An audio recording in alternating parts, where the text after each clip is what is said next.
communications. If you are meeting people where they are and you're telling them about your product, your service, be consistent at it. With your why. Exactly. With Be what you're consistent with offering. your why.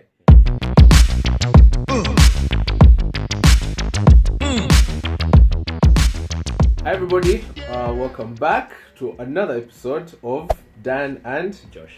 Yeah. So this is episode 3 of Conversations with Dan and Josh, and thank you again for being a part of this journey with us. Today we are talking about audience, exactly, but not just the audience, just for just. It is how to one identify an audience, 2 recruit, and 3 retaining your audience. So those are the 3 things that we want to talk about today. And so let's just dig just straight into it. All right. So cool. How do you identify an audience? Yeah, you are a new social media community manager, new to digital marketing, you new brand manager, things like that. So how do you identify an audience? Now, identifying an audience is very, very dependent on your brand, your product, or your service. What you do, exactly what you do, offer, what you offer, what you sell, and what your marketing plan is as well. True. So your marketing plan definitely decides and determines your audience online. So that is very, very dependent on those things. However, if you have that already in mind, there are certain tools that can help you refine that process and identify your audience better. And for digital, in the digital realm, it's the analytics tools. The native for the different platforms. The native for the different platforms. So Twitter has its Twitter Analytics, Facebook has Facebook Analytics, and Creator Studio. YouTube has YouTube Studio. Instagram has it's like that. So the third-party apps actually help a lot. Exactly. Instagram, Third-party apps come in for Instagram, things like TikTok, and also the major social networking platforms. So you can use those tools to identify data points, different data points that enable you to identify your audience. So what are these data points? And also, not to forget, the ones. Uncle Google.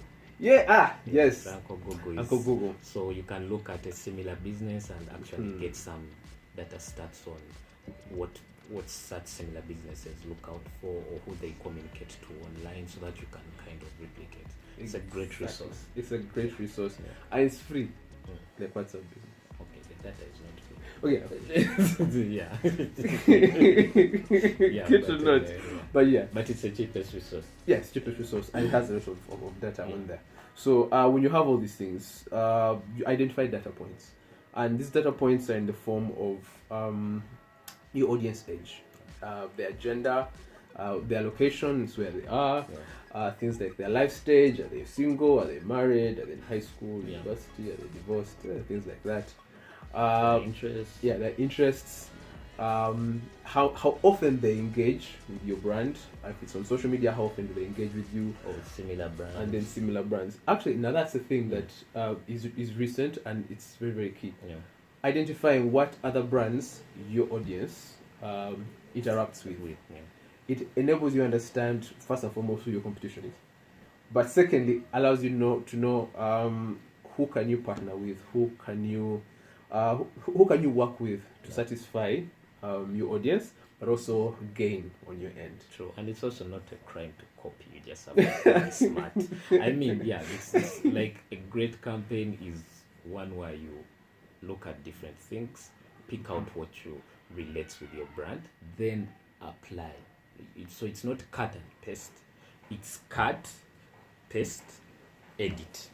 Copy the homework, but change a few things. Forget to edit, when you edit, yes, because you're not going to create. So many people have done digital audience studies, campaigns, and all these things. So you're not the first and you're not the last. So you can learn from the others and the similar brands that relate to your product. If you're into fashion, if you're into events, if you're into all these things, you can learn a bit from different brands and how they're doing all these things, and you marry that to beefing up your audience understanding and stats.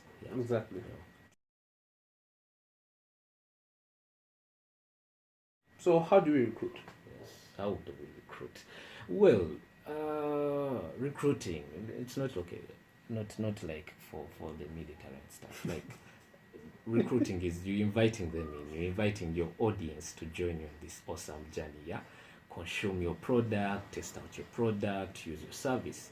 So if you've defined your audience, and that's why we started with that, then you know who actually you're looking at to recruit.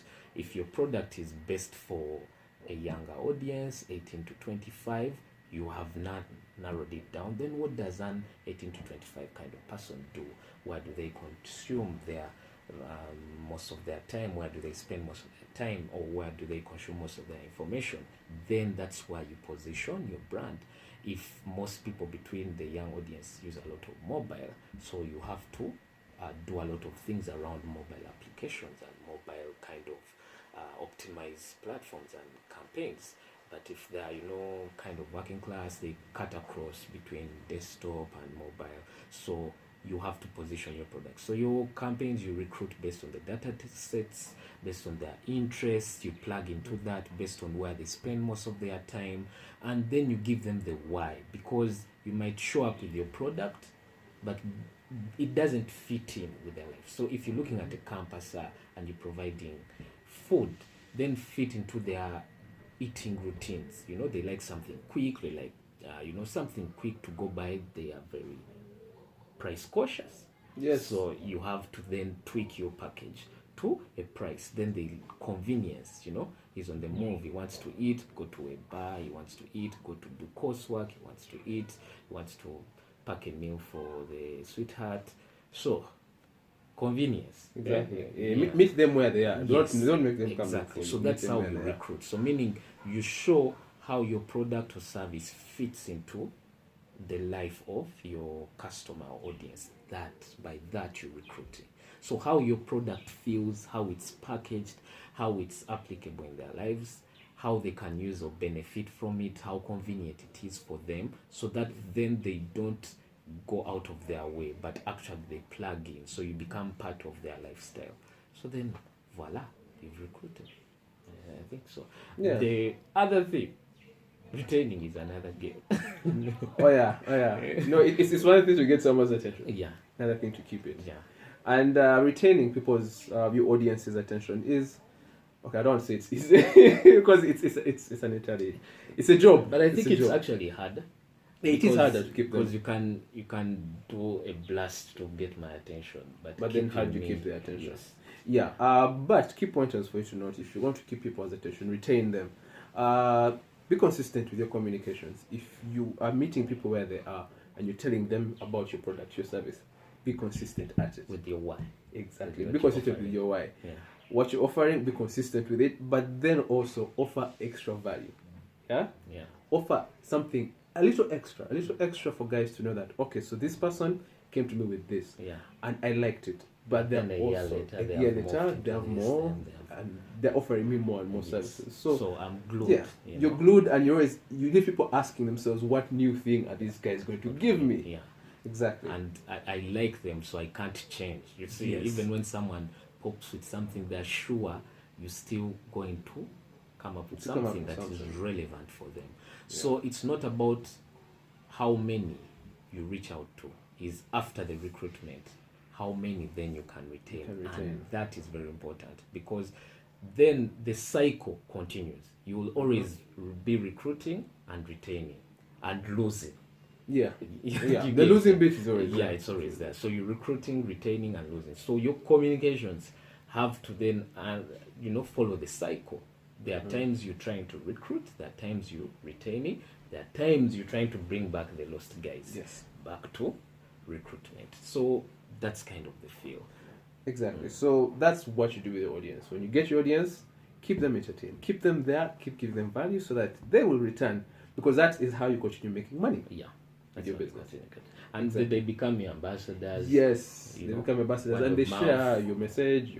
They talk about you, they recommend you, and it helps you grow. So don't overlook the retained ninjas. Of course. I know sometimes they are so glued that you take them for granted. But yeah, those are your foot soldiers. Yes. Your foot soldiers that is out it. there. But yeah, so if you're watching this and you have a different experience, or you agree with what we're saying, please do let us know. We are very, very, very open to your feedback.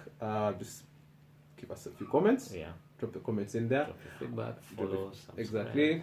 Remember to subscribe, but also you can hit us up individually on Yes. our handles. On Twitter, I go by @the_Dan_Odaka. At Simbi Josh. Yeah, and we're always welcome to receive your feedback. Our DM's open for much as concerning things like this. Yes. Yeah, but reach And out for to us. partnership.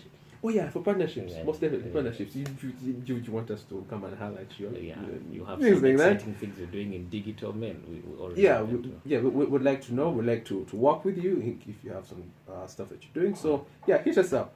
Other than that, hope you've enjoyed this and you're practicing and you're keeping these things close to you. So till the next one, bye.